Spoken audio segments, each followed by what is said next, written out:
This video is most likely going to be demonetized because just Nintendo things. So if you want to support the channel, leave a like on the video, leave a comment down below, and check out all of my links, including Gamer Subs, where you can use code BigFry for 10% off your order, or consider becoming a YouTube member for only 99 cents a month. And with that, let's talk Nintendo. So we're entering a brave new world when it comes to video games. As of this morning, the Switch 2 has officially been announced at a staggering $449.99, $499 if you get the Mario Kart bundle. But what's really sticking it to the consumer is that Nintendo is now charging $80 for the digital edition of Mario Kart World. And as we now know, some games on the Nintendo Switch 2 are going to be simply nothing more than a key cartridge, where you insert an empty cartridge into the machine and then you have to download the game from the store.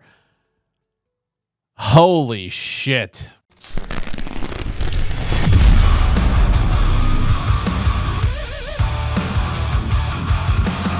See, the crazy thing about this is Nintendo used to be like the pinnacle of innovation. Their machines were always a little bit less than when it came to the PlayStation and the Xbox in terms of like raw spec, but they were always a cheaper alternative. And it felt like for decades, Nintendo was always all about the games and the fun, and they were always like a throwback to the days of old.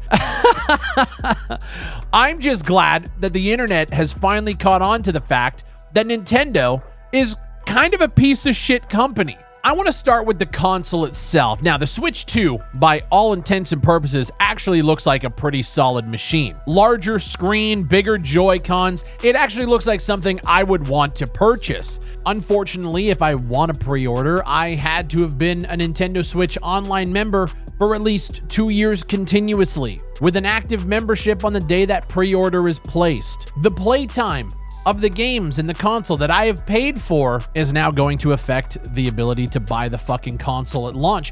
You had to have spent a certain amount of time playing purchased or paid Nintendo Switch games, prioritizing those with more playtime. You also have to share your usage information with Nintendo. You remember the optional stuff that you had before? Yeah, that comes back to bite you now. And you had to have opted in to share usage information with Nintendo to customize offers and recommendations. And then you have to receive a message from Nintendo if you've opted in to receive that promotional message. All of those things that were optional now, you had to have done in order to be eligible to pre-order the console. And this might be a way to stop scalpers from buying the console. At the end of the day, it kind of feels a little dystopian. I think the idea that I had to pay for your stupid, shitty Nintendo Switch Online membership for 2 years to be able to pre-order the console is fucking crazy to me. And of course, this should be stated that this is if you want to pre-order from the Nintendo website. I can't imagine Amazon or Best Buy or whoever doing verifications like this. That would be outlandish. Anyways, let's bring it back to the console. It looks pretty cool until you find out that the screen on it is still an LCD screen, even though we had OLEDs in the last version of the Switch. So now I know that if we buy the Switch 2 right now, in 2 or 3 years time, there's just going to be an OLED version. It's kind of fucking annoying. And when you look at the price of this, the Nintendo Switch 2 for me is going to be over $600 Canadian. When the Nintendo Switch launched, I remember paying like $350. So this is almost double the price with specs that admittedly are better than they were in 2017. But then you look at the launch lineup and it's like, okay, you guys really played this one close to the chest. We have Mario Kart Worlds, which admittedly, I love a good Mario Kart game. Looks good. And then we have a bunch of Switch 2 versions of old games that are going to be showing up. We got Hogwarts Legacy, Cyberpunk's gonna be there. We have some GameCube classics coming to the game. I was expecting them to like blow the fucking doors open. New Animal Crossing, maybe a new 3D Mario. There's really nothing to look forward to. I will say, in terms of like Nintendo games, I am looking forward to the next Pokemon game coming out later this year. But like, I'm looking at the launch lineup for the Switch 2, and it's actually fucking ass. On a list of 21 games that Polygon has put out saying here's all of the Switch 2 games confirmed for launch, only 5 of them are new. You have Deltarune, you have Fast Fusion, you have Mario Kart World, the Nintendo Switch 2 Welcome Tour, which is just like, it's gonna be packaged on the console. And then you have a game that actually kind of looks dope called Survival Kids. Everything else on this list, there's games going back to 2018. Cyberpunk, Civilization, Yakuza 0. What the actual fuck? But then you look at the Nintendo YouTube channel and they have like a partner sizzle reel, which shows a ton of games coming out within the launch window from that June 5th release date up until holiday 2025. And there are some bangers. Witchbrook is something that I've been looking forward to ever since I heard about it. This is obviously, Chucklefish Stardew Valley's next project, and it looks awesome. Marvel Cosmic Invasion also looks dope. Humans Fall Flat 2, which doesn't even have a release date. It's like, what are we buying day? Like, this is a $499 Mario Kart machine. A lot of people are freaking out about an $80 price tag for games, and I understand it in most cases. When we look at this new Donkey Kong game coming out, which admittedly does look good, I believe it's launching in July. It looks fun, destructible environments. A new Donkey Kong game is always welcomed. That game is going to be priced at $70. So it looks like this $80 price tag is kind of on a game-by-game basis, but we're actually seeing discussions about how some physical editions of the games are going to cost $90. So digital at $80, physical at $90. And then to confuse consumers even more, you now have these game key cartridges where you will buy a physical edition of certain games at the store. And if it has the little label on it that says this is a game key cartridge, the cartridge is going to be like red, you essentially stick that into your system and it works as a sort of DRM, a key, so that you plug the cartridge in and then you have to download the entire game from the store. So not only do we have games that are just putting codes in the boxes for you to download, now we're getting physical editions that might cost upwards of $90 that are just a cartridge with nothing on it. What the fuck are we doing? Now, the only saving grace to this would be if you could take the cartridge, this game key cartridge, and trade it in or sell it to somebody else. I can't find the information. I've seen people say that once you put the cartridge into your machine, you have 14 days and then it's tied to your account. But I don't know if that's the case. I can't find any official Nintendo information. I don't know why we're doing this. If a game can't fit on your fucking cartridge, then maybe it wasn't meant for your machine. You know what I mean? Now, looping back to that $80 price tag, I'm seeing a lot of people freak out that this is now going to set a precedent for the rest of the industry to mark their games at $80 or $90 a piece.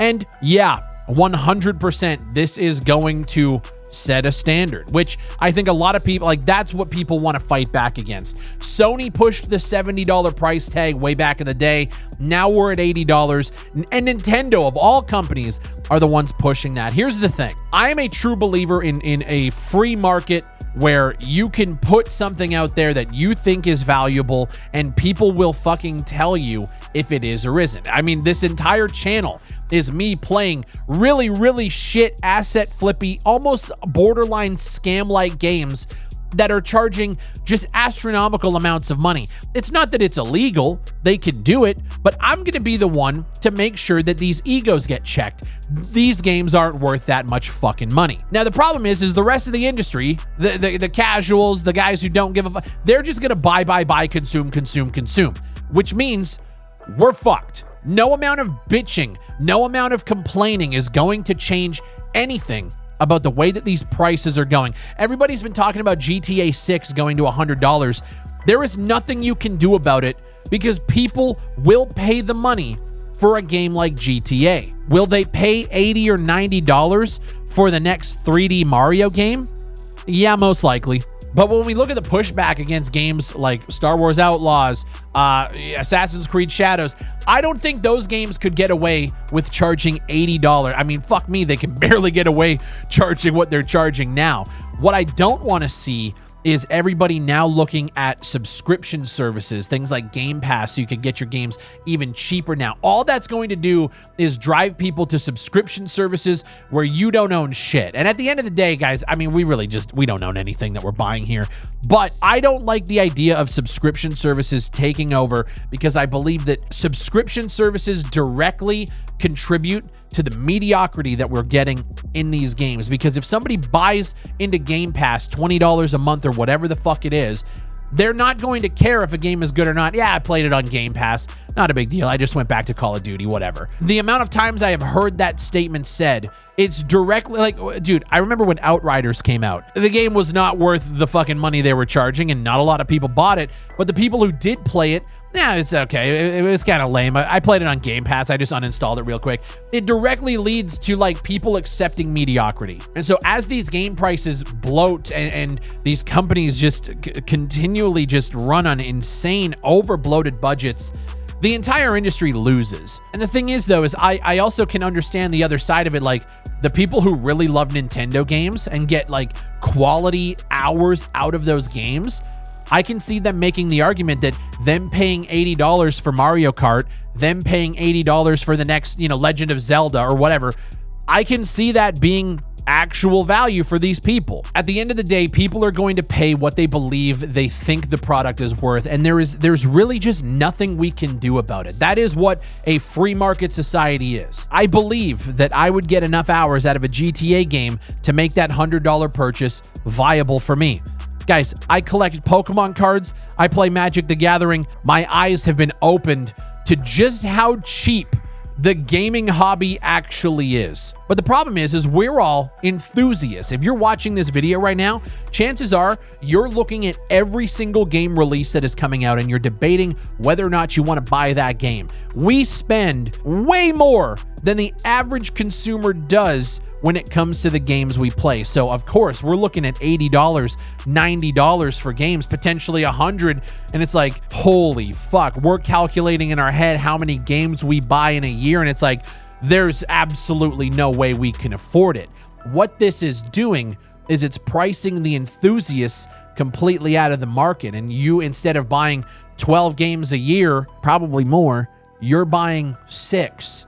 Because of these price increases. So it's a net negative on the entire industry. But at the end of the day, there's really nothing anybody can do about it besides not buy the games. But as we've seen with microtransactions, and when we want consumers to speak with their wallets, they really don't. Well, I shouldn't say they don't. They do speak with their wallets.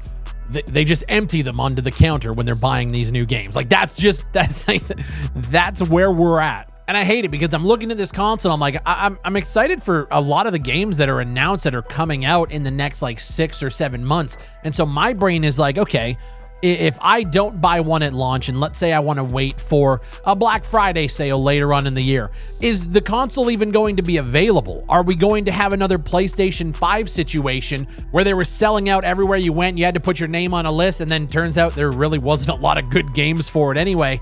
I'm excited for Pokemon. I'm excited for Witchbrook. I want to play the new Donkey Kong. I obviously want to play Mario Kart.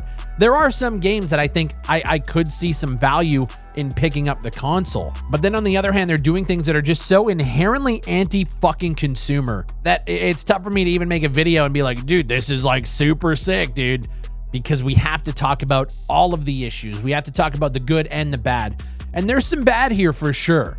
I want to know what you guys think down below. Have you watched the Switch 2 reveal? Are you excited about their new game chat feature? Do you care about anything but the launch lineup? Let me know your thoughts. Let's have a conversation. As always, my name is Big Fry.